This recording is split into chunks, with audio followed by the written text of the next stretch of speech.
Welcome to the Apple Insider Podcast. This is your host, Stephen Robles, and today we're going to talk about all the software updates. Apple released it in Final Cut and iMovie. Tim Cook spoke on sideloading at a privacy summit, and there's a little bit of Twitter news as well. This episode is brought to you by Jamf, ZocDoc, Helix, and Trade Coffee. You'll hear about our friends in a moment. And joining me this week is my friend Wes Hilliard. How's it going, Wes? Pretty good, Steven.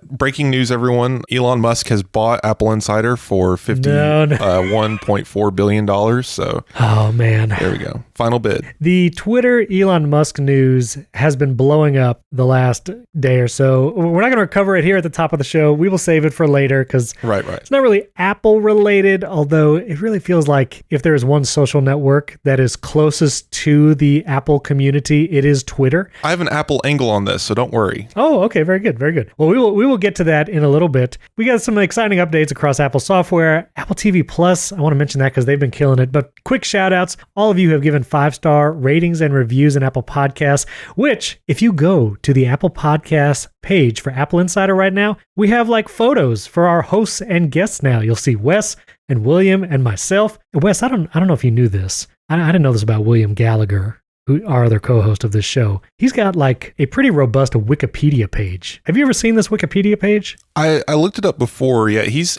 famous. He's done everything. He's one of those guys. He is somewhat famous, and like his picture on the Wikipedia page is what I used for the host picture in Apple Podcasts. It's very like moody and epic photo. I mean, he's a man of mystery. I had no idea. So I'm going to interrogate him about that next time he's on the show. He's a big deal over there in Great Britain, apparently. But anyway, our 5-star ratings and reviews. Samuel Petrocco from South Carolina sent an email. Thank you. Charles Sturkfoto and Dari Rosinski from the USA. Dish Doc from Great Britain. He probably knows William.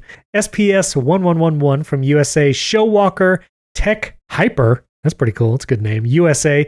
And then this last one, an international listener, Mikhail Klimovic from Czech Republic. I believe that's our first Czech Republic listener. Love hearing from people listening all over the world. Very cool. So thank you for those. The Apple TV Plus had their first night of live baseball. You can watch 2 games on Apple TV Plus on Fridays. So Friday, April 8th was the first time you could do it. It was after, obviously, this show recorded and aired, but it was Apple TV Plus baseball. I'll put a link to Upgrade Podcast with Jason Snell and Mike Hurley. He's kind of a huge baseball fan, and he really went in depth on analyzing the Apple TV Plus experience of watching baseball. He has some interesting things to say, like it seems as though since Apple has an exclusive on the game, and there's typically home and away broadcasts that are different for services like MLB TV, it seemed like Apple was able to utilize all the cameras from those 2 teams for their one broadcast. Made it feel a little more special, I guess. But I didn't get a chance to watch it. So Wes, you actually saw some of the games on Apple TV Plus. What was it like watching it on there?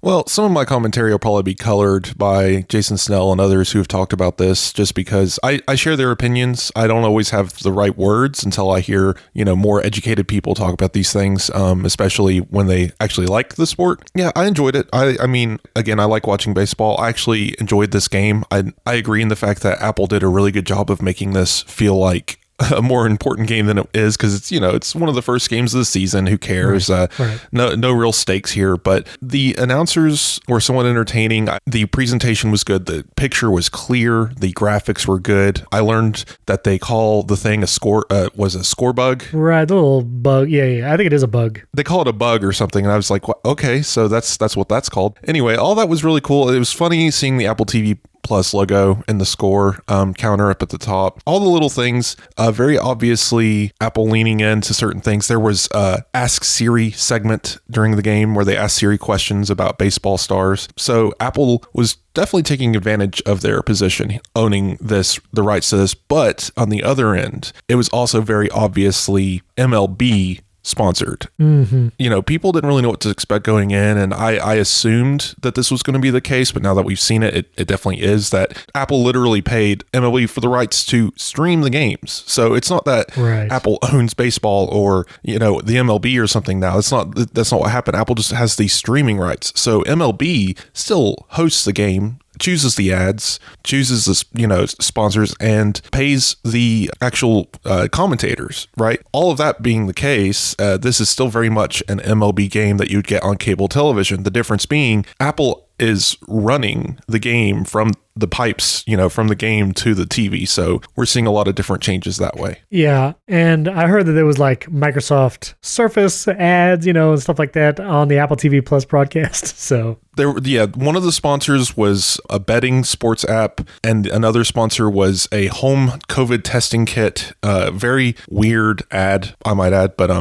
that's interesting. Yeah, people were making jokes on Twitter like, I'm loving Apple TV's presentation of Friday Night Baseball, but I've suddenly got a gambling addiction for some reason. I don't understand. So it'll be airing every Friday, if people want to check it out. So again, I'll try to watch it this Friday to get a bit of a feel on what it's like. But yeah, baseball fans, it's out there. We'll put links to a couple articles we had in the show notes about it. And I just want to mention overall, I think Apple TV Plus has been killing it recently in the content game. I mean, they've announced a third season of For All Mankind, which is one of my favorite shows on the service. Tehran 2, which I love the first season of it. Everyone, it feels like everyone is talking about Severance, that first season and finale. It was, I don't know, just you see people on Twitter talking about it that are not even in the Apple space. And so it really feels like Apple is doing a great job of making splashes.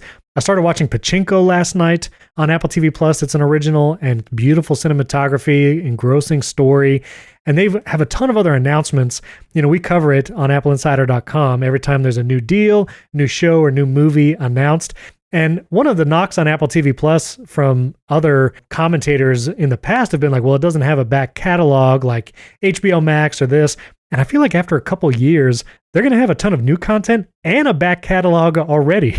You have Ted Lasso, you have 2 seasons of For All Mankind. And I understand it's not the breadth of back catalog you'll see on other services like Peacock or Paramount Plus, but I think they're doing a great job of really trying to get great new content. And it's because it's good content, it will be a back catalog that people will want to return to. If no one's seen Ted Lasso, like William Gallagher, then they will go and they'll be able to have that back catalog as well. What have you been watching on there? Well, Stephen, just speaking to the catalog, I don't know where these arguments come from other than just for the sake of argument. It doesn't make any sense to me. For me personally, and I have a very specific taste in things. Like, I do like good cinema. I've been a movie nerd for quite a while, collecting movies growing up and watching a lot more indie side of things, a lot of Blumhouse and stuff like that. So it's definitely a weird mix where I can still enjoy like a terrible Transformers movie with a bucket of popcorn, or same.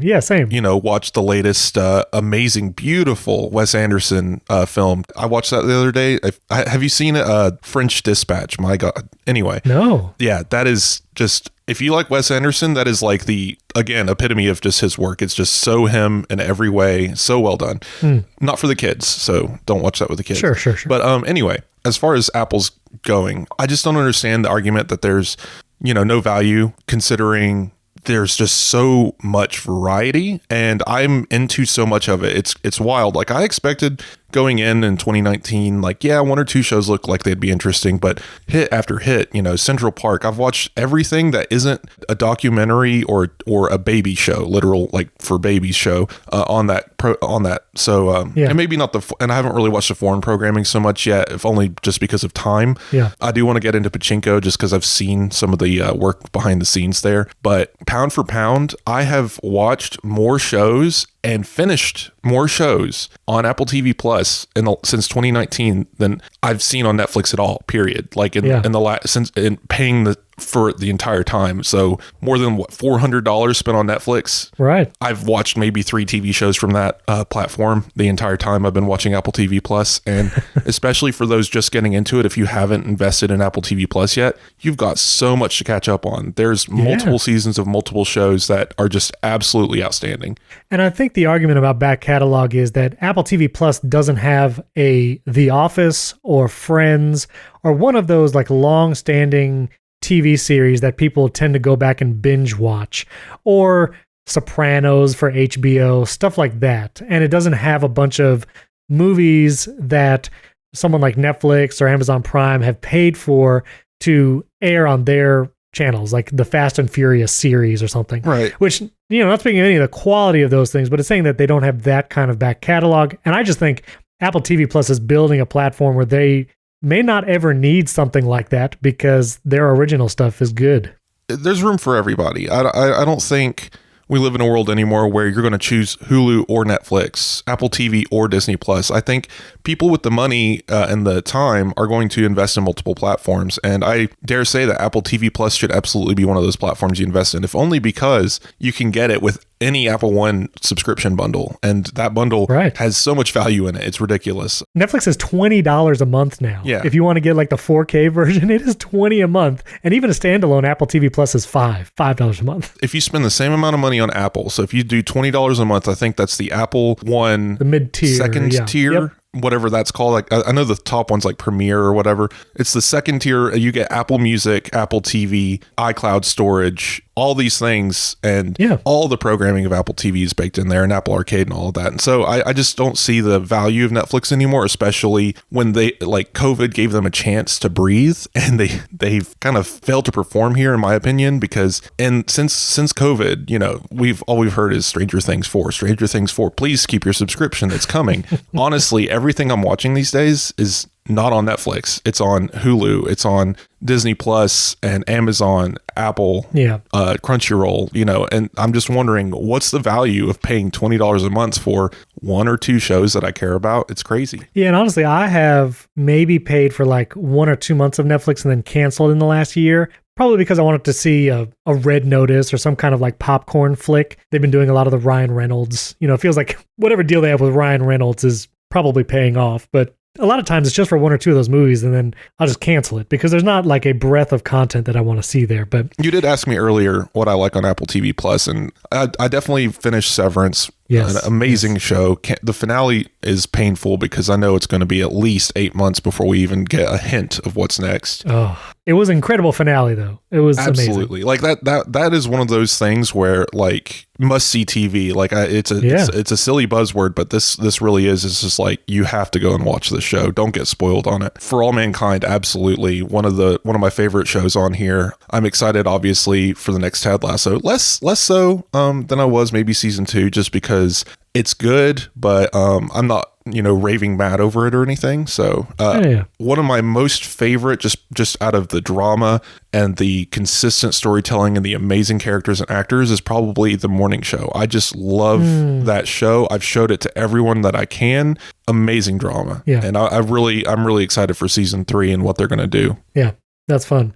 Yeah, I recommend Severance. For All Mankind is still probably my favorite. And if you liked back in the day, like 24 style shows, Jack Bauer-esque, I think it is better than that, but Terran has that kind of feel. And so I really enjoyed the first season of that one. So. They have Glenn Close in season 2. Yes, I saw that. Isn't it funny? I don't know why, but for some reason, seeing Glenn Close now at this age, and especially in this TV show, isn't she just a striking resemblance to Carrie Fisher? Just wanted to. Oh yes, I did. Like, I can't get over it. It's so weird. No, that is. I do see that. So anyway, let us know. Hit us up on Twitter, listeners. What are you watching on Apple TV Plus, and what do you love seeing on there? Now, there was a bunch of software updates this past week, kind of across different devices. One was a Studio Display firmware update, not necessarily to a new version. There's not a version that fixes the webcam quality issue, but there was a little bit of trouble there. I want to see if you had this experience, Wes. But in that update,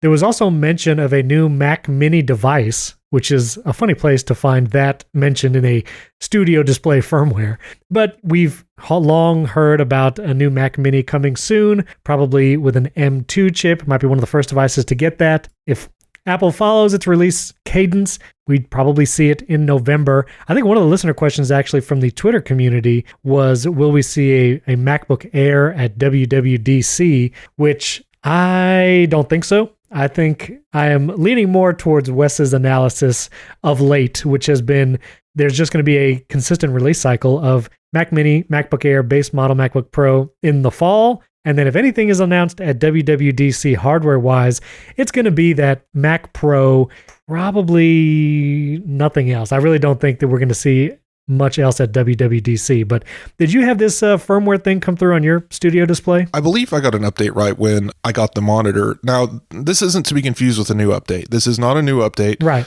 Apple had 15.4 when the Studio Display shipped, and then they pulled the previous release, which is what they normally do to prevent you can't go back, and you know it's a security update, so you don't want people going back anyway. Right. And when they did this, there's no new 15.4.1 or what have you update for the monitor. Only the iOS and iPadOS devices got updated. The monitor did not get the latest version. So its existing current version is 15.4. So people getting the new Studio Display now today, or whatever, last week, could not update their monitor to the newest version because it was pulled from the server. So Apple had to go back and release a special Studio Display only version of 15.4, which is still the same version as it is now. There's no changes, but apparently someone did do some sleuthing in the code and did discover this Mac Mini, which there's some discussion around this. Of course, I think everyone's just guessing. There's some people still thinking, oh yeah, there's still an M1 Max, M1 Pro Mac Mini coming in the summer, and it would release it alongside the Mac Pro. And it's just like, is Apple really going to undercut the Mac Pro that's $5,000 starting price with a $999 Mac Mini at the same announcement? I don't think so. No. I'm with you, Stephen. I'm sticking with what I've been saying since, 2020. Yeah. That Apple is just going to continue its cycle as is. Maybe we could see an iMac in the fall. I don't think they're going to do 4 Macs. It's more probable that it would be the MacBook Air, Mac Mini, and iMac in the fall. But if anything, they'll just do exactly what they did before and then do the iMac in the spring with the M2 processor. Anything M2 rumor, just don't expect it till October. That's my guess. Yeah, I agree. This episode is brought to you by Jamf Mobile Device Management. Listen, if you own a business or in a position to make decisions about the IT of your company and the number of Apple devices are growing, you really need to consider using Jamf for your device management. Over 60,000 organizations rely on Jamf to connect users, manage devices, and protect endpoints while providing same-day support for every Apple release. I've actually used Jamf personally with an organization for over 7 years. I have about 60 to 70 devices in there, different ones, iPads, iPhones, even Macs. And the ability to get devices in there quickly, especially those purchased through a business account, they automatically get added. And then applying blueprints where you can set everything from email settings, Wi-Fi passwords. You can configure and customize the perfect Apple device for every user in your company. Jamf is actually trusted by 9 of the top 10 tech companies as ranked by Fortune magazine. So what can it do? Well, there's zero-touch deployment, which means you can automate the setup and device deployment regardless of where your user is. You can ship an Apple device to someone in another state, even in another country, and the settings that you're going to be applying in Jamf will automatically show up once that user turns on the device. Jamf features self-service where you can create a self-service portal to empower your users with instant resource access. There are secure workflows for managing all applications in your environment, and it helps with inventory management where you can track the status and enjoy a complete view of your environment. There's security management where you can reduce risk and maintain a streamlined, protected user experience, threat prevention and remediation, where you can keep users and your organization safe from malware and threats. Jamf is super easy to use, and you can get started even if you just have a few Apple devices in your business, like 2 to 5, even if it's just one. Even maybe it's a point of sale system that you want to have mobile device management control over. You got to try Jamf. You can see the difference Apple Enterprise Management makes. You can get a free 14-day trial right now if you go to jamf.it/AppleInsider. That's jamf.it/AppleInsider. Try it for 14 days, and I know you'll love it. I know I have for the last 7 years. Our thanks to Jamf for sponsoring this episode. And this episode is brought to you by Helix Sleep. Listen, sleep is important. I know that sounds simplistic, but when you're trying to get stuff done, you're trying to be productive, focused throughout the day on your work, or things you're trying to do on the side, you're trying to be creative, it's so important to have that good night's sleep. There were many years where I had kind of a cheaper, older mattress, didn't upgrade it for a long time, and I was not sleeping well. And it makes such a difference in your everyday life. So stop sleeping on a terrible mattress. Upgrade your sleep experience with Helix Sleep. What I love about Helix Sleep is you go to their website, helixsleep.com/AppleInsider, and you take a quiz. It actually asks about you, how you sleep, back, side, what kind of mattress you typically like, whether it's medium, soft, all that kind of stuff. And then they will make a personal mattress recommendation for you. I took the quiz. I usually sleep on my side. I like a medium firmness, and I was recommended the Helix Plus mattress. And I've had this mattress for almost 2 years, and it is incredibly comfortable. It lasts, and I get a great night's sleep. I've used other internet mattresses before, but this one is really special. If you're looking for a mattress, take the quiz, order the mattress that you're matched to, and it comes right to your door, shipped for free. You don't ever need to go to a mattress store again. You don't have to take my word for it. Helix was awarded the #1 best overall mattress pick of 2020 by GQ and Wired magazine. So go to helixsleep.com/AppleInsider, take their 2-minute sleep quiz, and they'll match you with that customized mattress. There's a 10-year warranty, and you get to try it out for 100 nights risk-free. They'll even pick it up for you if you don't love it, but I know you will. Helix is offering up to $200 off all mattress orders and 2 free pillows for our listeners. So go to Helix Sleep, HELIX, helixsleep.com/AppleInsider and get up to $200 off your mattress order. Our thanks to Helix Sleep for sponsoring this episode. Now, some of the other updates was to Final Cut, Compressor, and iMovie for iOS and iPadOS. So I've had my Mac Studio now for a few weeks, and I was experiencing, along with others on Twitter, some buggy performance, especially in Final Cut. I was getting some beach balls just when editing, not a ton of 4K or even 8K footage. I was just dealing with like 4K 10-bit, like 1 or 2 streams. This M1 Max Mac Studio should have handled plenty well. But there were some beach balls. There was weird things with the audio waveforms where whenever I would make an edit, all the waveforms would kind of disappear for a few seconds and I would have to wait, which made editing difficult. So I was thinking there was some kind of software bugs. And so there was an update to Final Cut and Compressor this past week. It is 10.6.2. And to Final Cut, Compressor, and Motion, it fixed pretty much all those issues. It is performing faster. And Compressor, I actually use Compressor whenever I export a video because I have some custom settings in there and I just like to do it in batches. It would take like 3 or 4 minutes to even open. It was very buggy. And so all that is fixed now. The new update, I click Compressor, it opens almost immediately. Things perform faster. We had an article online that the M1 Max, again, I don't have the M1 Ultra version, but I did notice with this software update that about a 9-minute 4K video, it shaved about 20 seconds off the export time from like 3 minutes and 30 seconds to 3 minutes and 10 seconds. So there's a little better performance, but what I noticed more was in editing performance, less beach balls, things like that. And there was one feature that actually came out for Final Cut that Chrissy Hinojosa on Twitter pointed out to me, and then I looked it up on YouTube, saw some videos.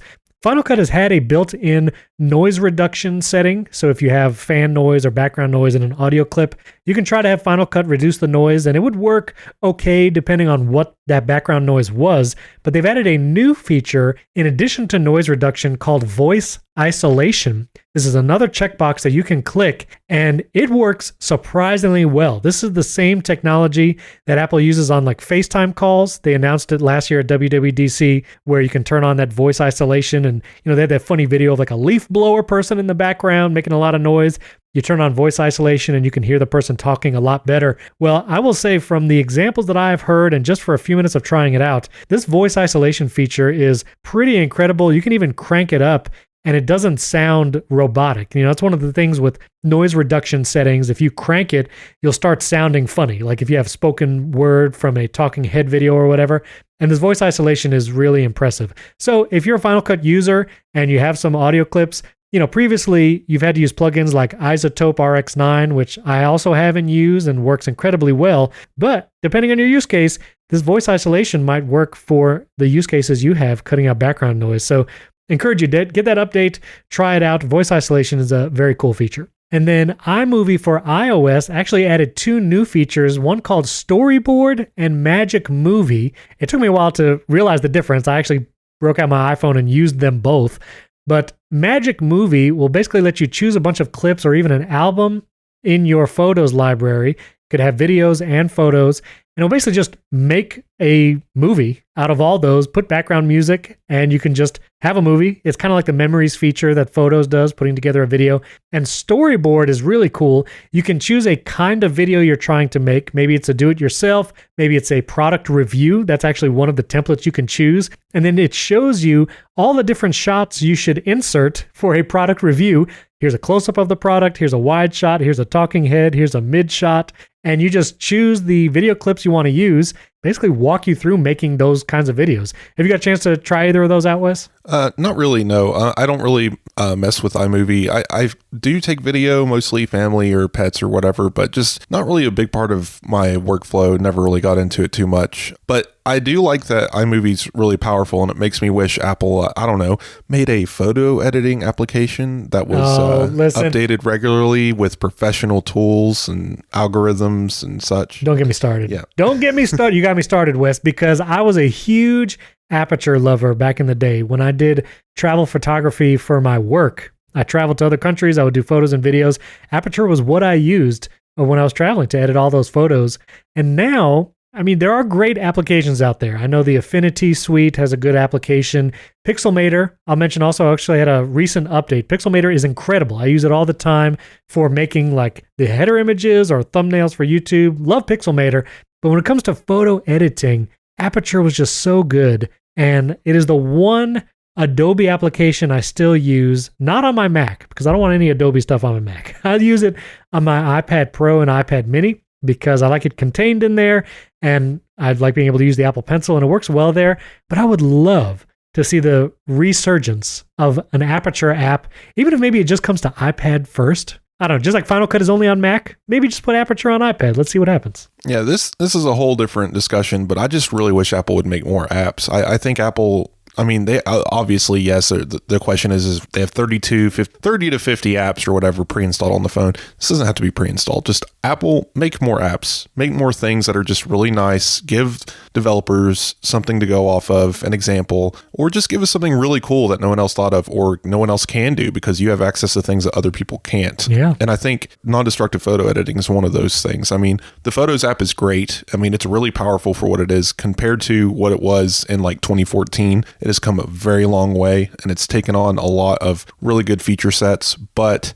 it's still not quite, Aperture. It's definitely no Affinity Photo or Pixelmator. So just something that on my wish list for sure is just Apple to make more programs internally, just because why not, Yeah. Here's what I say. Aperture is probably sitting on a server over there at the Apple campus. Just whatever the latest version Aperture was at, just put it back on the App Store. Make it compatible with Apple Silicon. That's probably a lot of work. I'm not really sure. But just do that and release it. Release it to the world. That's what I say. All right. So this leaked recently that Apple is developing a new USB-C power brick, charging brick. It'll be USB-C, but dual USB-C. I understand this is not like a new thing. You can go on Amazon and get ones from Anker or Hyper or whoever and get like multi-port charging bricks. But this would be the first time Apple actually makes a dual USB-C charger. Supposedly it would be 35 watts, probably a GAN charger. And Apple actually leaked it in their own support document. So this is not just unfounded leak. It was actually leaked first from their own support document. And Charger Lab tweeted some renders they believe this charging brick has. It has little prongs that actually fold back up into the power brick and looks pretty small. So it's cool. I mean, it's a cool little brick. I don't know if it's something you would buy separate, I imagine. I don't think they would include this, but... Yeah, this is probably the most boring leak that they've ever had. First of all, whatever Apple makes is still not going to be better than whatever you can buy from a third party because it's going to be twice as expensive and do half as much. 35 watts is nothing these days.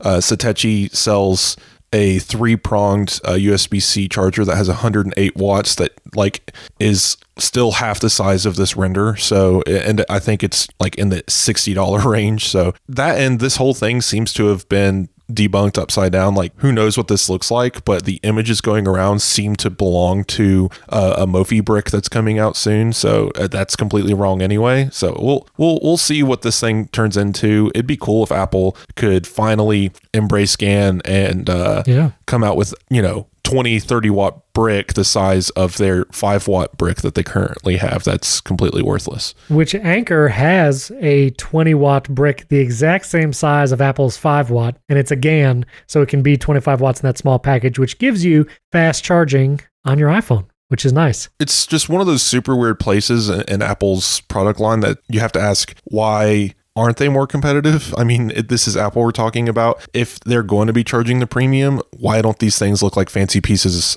of tech, instead of these gigantic white plastic bricks that are completely destroyed by the competition? Like, there's just no question. I also will point out, speaking about fast charging, MKBHD had a video where he went really in depth about whether or not fast charging will ruin your phone's battery. And I was interested in that because periodically I will fast charge my iPhone. My car charger is actually an Anker power delivery charger, and so it can fast charge in the car. And I was curious, what is the battery degradation like on something like that? Well, I won't spoil it. So I'll leave that video in the show notes. You don't have to worry that much. I'll just say that. Yeah, the rule of thumb here is if you ever have a question about your battery, you're already wrong. Don't worry about it. Charge your stuff when you need to. Don't play games. This isn't, Tetris or whatever. I'll unplug it at 11.5% and plug it back in and then plug it in at, whatever to control my battery. It's like, no, the computer's got it. There's a chip in there that's smarter than 10 of you put together. Just let it do its thing. Don't worry about it. You're fine. Your battery's not going to explode into flames or die in a year because you fast charged it. Yeah, and I tweeted the other day about, the battery health. If you're on your iPhone, if you go to settings, battery health, it'll tell you the percentage capacity your battery is at, which that capacity degrades over time. The industry standard is that it would still retain 80% of its capacity after 2 years, which iPhones routinely outpace. Usually people are still in like the 90% something after 2 years. I had a bunch of people tweet at me. Some actually did have some lower percentages. Like after a year, they were close to 80 with their iPhone 12. So those were curious. The last time I looked at my battery health, it was 100%. And I'm just going to not look at it again. I'm just going to believe it is 100 until I get the iPhone 14, whenever that comes out. Steven, I'll go ahead and ruin it for you. It's 99%. I'll just go ahead and... All right, I'm going to look at it. All right, Wes, I'm going to look at it right now. I'm going to my iPhone 13 Pro here. I got my settings. I'm going to go down to battery. Here we go. I'm going to tap battery health. It is still at 100%, Wes. Ooh, fancy. I don't know how that's possible. Well, I mean, because all of this is made up magic. Let me tell you, as an electrician, don't believe any of it. First of all, like it's a computer trying to estimate the value of a physical object. They're bad at that. They're just not good at that because batteries are physical chemistry, and the amount lithium that ion that is working towards your battery being at a so much milliamp hour worth. It's like I don't know, like trying to design a Rube Goldberg machine to weigh a cat. Like you can do it. It's just really nonsensical, and that's basically the computer version of this. Like it can guess really close, but it's not always going to be accurate. So I guarantee you, it's not actually 100%. It's close enough to 100% that it doesn't care to show you that number. Yes. Just like the battery percentage. Let me tell you guys I know a lot of you complain that you can't see your battery percentage in your iPhone because the notch took away all the space to show that. It's worthless information. It doesn't actually tell you anything. That's why sometimes you'll see your battery, and you look at it and it's at 30%. That's great. Lasts you a couple more hours. Pick up your phone, it's 8%. Well, that's because it did a mathematical error, didn't calculate it correctly, or the temperature in your pocket rose too much because you're walking around and now your battery's dying. Right. These numbers don't actually give you exact things, and a lot of people go into these things expecting that this is like an exact calculation, an exact equation. Don't worry about it. I promise you, it's a guess at best, and you can just keep living your life. It's about 50%. Yeah. That's all you need to know. You don't need to start thinking about, well, if I fast charge it now and it'll take 2 days off of the expected battery life at the end of its life. No. Don't need to do that. I actually prefer, it took me a while, but I prefer not to have the percentage of the battery seen because it would just give me battery anxiety. Like I just didn't want to have to think about it. And I will say old rechargeable battery styles like the nickel cadmium or whatever, you need to do things where you discharge it fully so the battery would basically remember its full capacity. And if you tried to keep it charged at the top, that it would, mess that up. That's no longer the case. You don't have to do it. So I will just say, I got to the point in myself that I could do this. Listener, I encourage you to do it too. Just charge your phone when you can. You can charge it in the car. You can charge it in the middle of the day. It's okay. Don't try to get it low for any reason. It's actually better for the lithium ion batteries to stay closer to a full charge or 80% than it is to stay at like low 20% or under. So listen, just charge your phone when you want to. Keep it charged up. You're good to go. Steven, have you ever been in an older car and driven up a hill and your gas tank suddenly goes down below a quarter of a tank? Yes, I remember. And then you go down a hill and it goes up above 3/4 of a tank. Yes, That's the same thing that your battery percentage is. It's just a thing doing its best with physical objects. It has no idea that you're going up a hill right now and all of your gas went to the back of your car. So yeah, I'll put a screenshot though of my 100% battery capacity if you don't believe me. That'll be the chapter art for this little interstitial chapter. Okay, before we get to Tim Cook on sideloading, I do want to mention there's been some Apple patents and Bloomberg rumors about things that they are working on, especially in the health area. Number one are new patents related to sleep tracking, which I actually do the sleep tracking on my Apple Watch. I use both the built-in health sleep tracking and I also use a different app called Sleepwatch to kind of get a little more data from it. But it looks like Apple is trying to research how to use more devices to help with sleep tracking. You can get sensors that you like put under your pillow and even in your mattress, but they're researching ways to use things like HomePod microphones to hear your snoring and monitor movements. That could sound creepy. Again, I'm sure you'll be able to approve it. There'll be many dialog boxes about, do you want to enable this? But I will say there are other apps already that do this, where if you want a sleep tracking app to just have the microphone record things when there is something to hear while you sleep, this could help. If you're trying to diagnose whether or not you have sleep apnea or something like that, it can hear like pauses in breathing and stuff like that. So there's apps that can do that already. Apple seems like they're trying to instill some of those features in the built-in health app. I will say I was tempted to try that one time just to see, like, do I talk in my sleep? How loud do I snore? But then I was like, if that records something weird happening in the middle of the night, ignorance is bliss once again. I don't want to know. So I didn't let it record any audio while I was sleeping. But again, just more advances in the health field is great. Apple is really making a priority there. And also, Bloomberg, Mark Gurman, has said that Apple is working on blood pressure monitoring on the Apple Watch. That would be a welcome health feature, I'm sure. It is still 2 to 3 years away, so we're probably not going to see it this year in the Series 8. And I'm also curious how they're going to do that.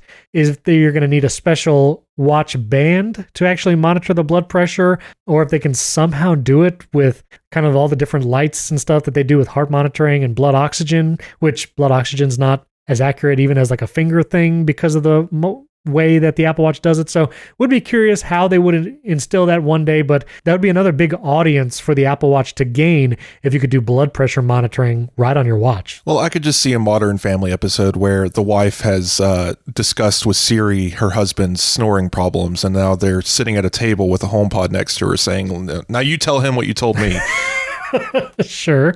Anyway, sure. I think it's interesting. I've done the sleep tracking before with night recording. Usually, most of the time, it's funny how much noise happens, like just hearing car doors slam and police sirens, and you're just totally oblivious to all of it. Yeah, that stuff's nice. I like the idea of more ambient computing. Apple has all these computers in our house now, creepy or not, like make use of them. Sure. I don't know. I hope that they get more into presence detection more so than finding out whether or not you're snoring. I don't think that this is the best use of the technology, but we'll see what they do. And as far as blood pressure, I mean, we've heard this rumored for years now as just an aside. I don't know how viable that is as an Apple Watch thing. Part of the blood pressure measurement that is the cuff squeezing your arm and literally stopping your in order to check, and it's just like, how do you get that measurement without constricting your blood flow? Anyway, it's an odd thing. Obviously, it's scientifically possible, or we wouldn't be discussing it at all. Just like the blood glucose, I think this technology's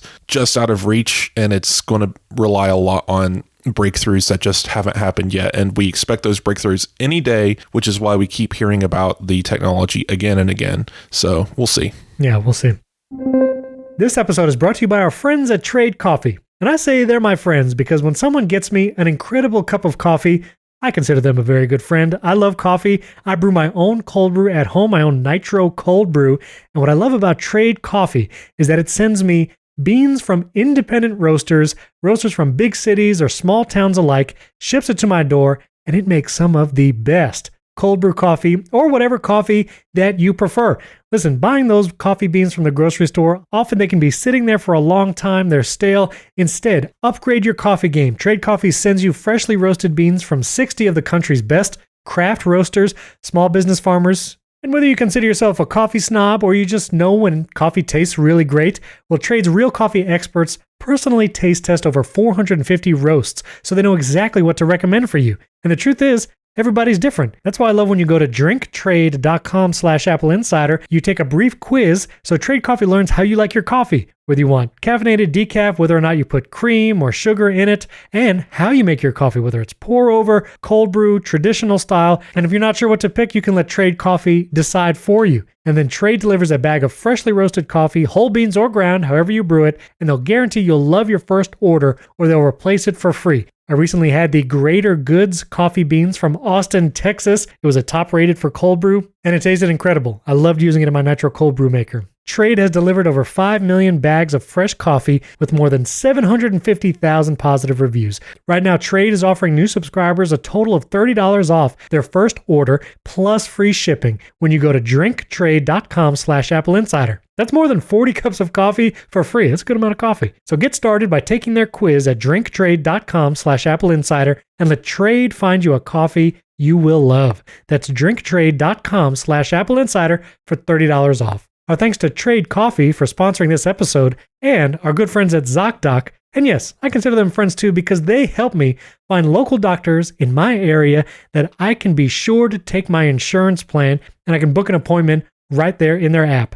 ZocDoc is a totally free app. You download it. Depending on what doctor you need to find, they have specialists, they have general practitioners. Then you put in your insurance provider, even your specific insurance plan, and ZocDoc will show you the doctors in your area that accept your insurance. I'm sure you have felt that frustration. Hey, just trying to make an appointment on the phone is a frustration by itself. But then when you get to the place, you've made an appointment, and you find out they don't take your insurance, and you have to do the whole process over again. Well, you don't have to call a doctor's office anymore to make an appointment. Use the free ZocDoc app to find doctors who are patient-reviewed, take your insurance, and are available when you need them. Yes, you can also see what other patients have reviewed these specific doctors in the app, and you can make appointments even as soon as 24 hours. So there's doctors available right now as you need them. You go to ZocDoc.com or the app, choose a time slot. You can book an appointment in person or do a video visit. You find the doctor that's right for you. And every month, millions of people use ZocDoc. I'm one of them. It's my go-to whenever I need to book a doctor. And so in this chaotic world of healthcare, let ZocDoc be your trusted guide to find a quality doctor in a way that is surprisingly pain-free. With ZocDoc, you can get your docs in a row. They wrote that pun. I'll be honest. It's a good pun, but I didn't come up with it. Go to ZocDoc.com/AppleInsider, download the free ZocDoc app for free, then start your search for a top-rated doctor today. Many are available within 24 hours. That's ZocDoc.com/AppleInsider, ZocDoc.com/AppleInsider today. Our thanks to ZocDoc for sponsoring this episode. All right, well, I wanted to mention Tim Cook spoke at the International Association of Privacy Professionals, the IAPP. They have an annual event called the Global Privacy Summit.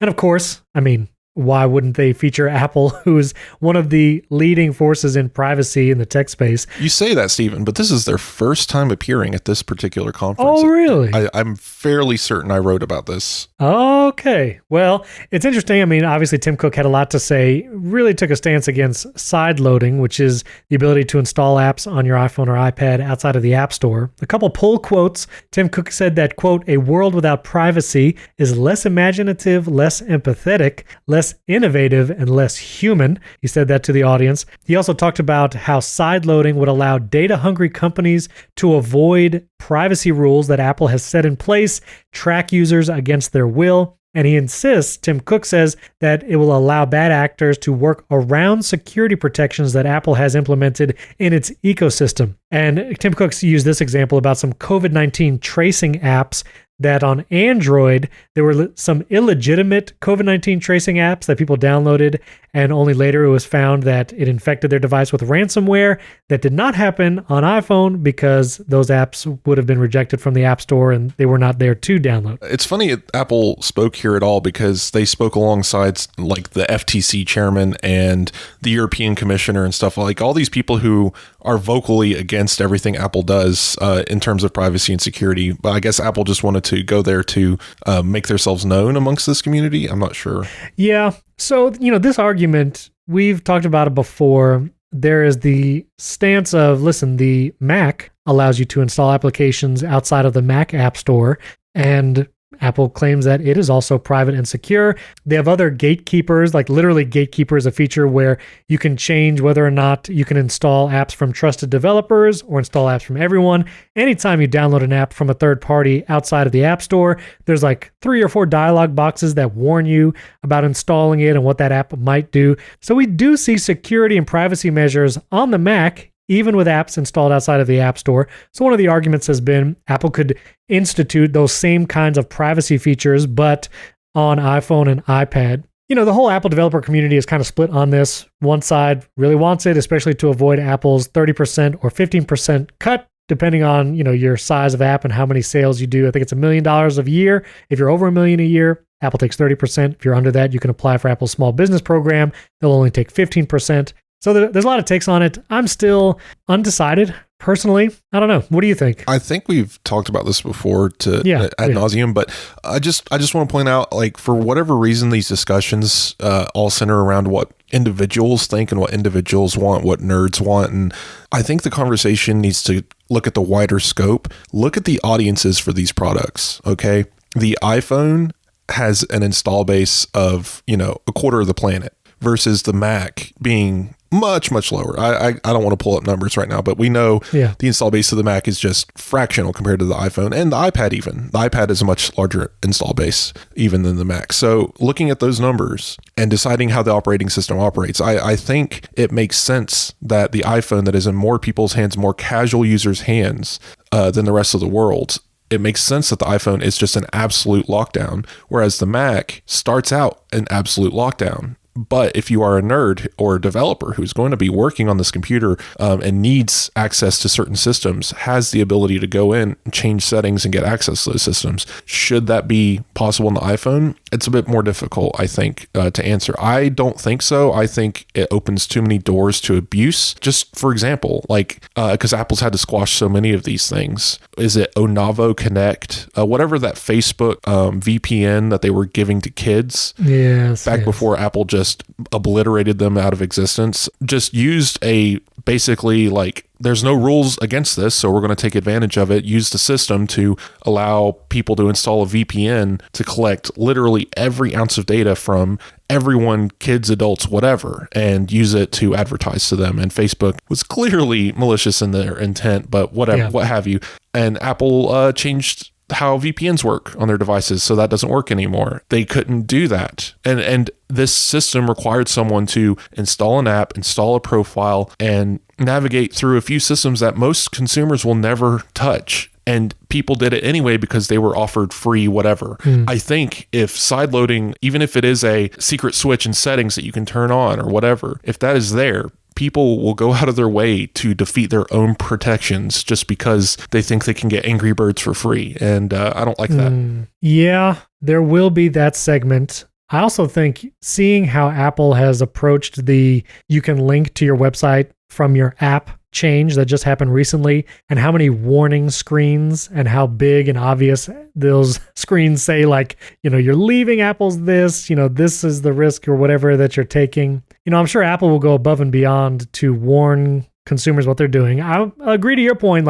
Some people will just blow through those because they just want to download whatever they think for free. I'm not sure. I'll leave it as undecided yet. We'll return to this maybe another time soon. But listeners, let us know if you have strong feelings about sideloading. Be curious to hear it. Hit us up on Twitter. Wes and I's Twitter handles are in the show notes. Yeah, I just wanted to. This isn't in show notes. I'll add it real quick. But I wanted to point out the day after this privacy thing. Yes, some study came out and said Facebook lost $12.8 billion in 2022 for Apple's app tracking transparency. Yeah, that is something. So, all right, well, we want to touch on Elon on Twitter. If some of you are going to check out before we talk about this, I will say I have some special guests coming up, some interview episodes in the next couple of weeks, some returning guests, some new guests. So keep your eyes on the Apple Insider feed, the podcast episodes. There'll be some new ones dropping. Look around Mondays and Tuesdays for the next couple of weeks. That's all I'll say there. Also, Andrew and I talk about Apple's stale lineup of some products like the iPod Touch. And so that'll be on HomeKit Insider on Monday. And we also had a Twitter thread about home screens.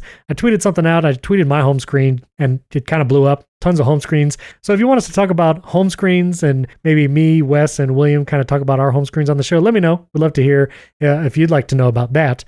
And also, I'll put a link in show notes. We talked about streaming and Apple TV Plus, but John Siracusa, he's on the ATP podcast. He really has strong feelings about streaming apps and the interface, and he's a very smart guy. He's a developer. Recently went independent, quit his full-time job to do like podcasting and other stuff full-time, so that's pretty cool. But he had an article talking about all the different streaming apps and why many of them are bad and what they need to do to be good. So I'll put that link in the show notes as well. It's hypercritical.co is his website. He has it on there. But again, link in show notes. But finally, Elon Musk and Twitter. So last week, Elon Musk bought a 9.2% stake in Twitter, making him the largest individual stakeholder of the company. It was announced that he would be joining Twitter's board of directors, where he would have greater influence. Then it turned out he backed away. Elon did not want to be on the board for whatever reason. Maybe he realized he wouldn't have the influence he wanted to, or whatever it is. So that was the last news. And then just this week, really right before we recorded,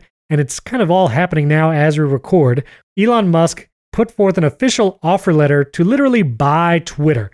He would be buying it outright for $41.39 billion, paying $54 a share, becoming the owner of Twitter. And so that's what Elon Musk wants to do. He says in his letter that he believes Twitter needs to be transformed as a private company. He wants to take it private, no longer publicly tradable or investable. Those are words. And he really has strong feelings about free speech and some of the moderation things that Twitter does. And he has not said specifically what he would want to change, but it's clear that he wants to change the platform at large. So this is news right now. Again, we don't know if he's going to buy it. Twitter can reject this offer, of course. There are ramifications of Twitter doing that, especially for their stock price, because I'm sure investors are watching this whole situation closely. I do think it is fascinating that someone like Elon, who has built multiple companies from scratch, he started PayPal, he has Tesla, he has SpaceX, rather than trying to start his own social network that he can run as he wants, he is wanting to buy a platform. I think this speaks to how difficult it is to start a new social network today in 2022 and actually make it popular. Instead, he probably wants to take advantage of the, 84 million followers he has on Twitter and be able to have more control. 81.7 million followers. I'm sure I'm going to get some angry internet response. And by the way, I have seen some people comment, look, guys, if you ever want to talk about anything we talk about on this podcast, please let me know. I'm happy to have a conversation. Anyway, Elon Musk is an interesting character. He has a very critical following. I'm not sure that he would be a good fit for Twitter. I don't think he has any real business buying this company. It will change fundamentally what it is if he buys Twitter, and I think for the worse for a lot of reasons, just because he's made it very clear that he wants to change how speech is controlled on the platform and basically allow anyone to say whatever they want without any moderation. And that is not a good thing, guys. I know I can hear this, the free speech whatever's come, from the rafters just yelling at me about it. It's not how this works. This isn't free speech, right? This is a private company making decisions for moderation purposes. And if we let anyone say whatever they want, including the hateful people, then it's just going to turn into a platform where everything is drowned out by hate. Twitter's already pretty much a hellscape, and I cannot see how letting the people that we've blocked and banned from having a community on Twitter starting to let them have communities on Twitter. If anyone has any examples of speech that has been blocked by Twitter official that should be allowed, that is not hate, that is, something that could get through, I'd love to hear it, because so far all I've seen is hate, misinformation, racism, that type of stuff being what people are complaining about being blocked. And it's crazy to me that people, especially someone as intelligent or supposedly intelligent as Elon Musk, saying the speech on Twitter is being too controlled. I don't know. I don't think it's a good idea to treat Twitter like whatever a town square is. I've heard this term thrown around a lot in the last couple of days, and I don't think it means what you think it means. Yeah, and I will say, looking at what it would mean for there to be no moderation, I don't think that's a viable option for any kind of social media platform in 2022. Not talking about any specific topics, blocking or not, but just spam. And, there's been a whole lot of news about YouTube comments and how many spam accounts are trying to impersonate other people and it's literally tricking people into spending hundreds of dollars because they think they've won something. And so moderation, even just at the level of spam and stopping nefarious actors, is a challenge, is a problem. And that is even apart from a free speech aspect, that is just spam, bots, all that kind of stuff.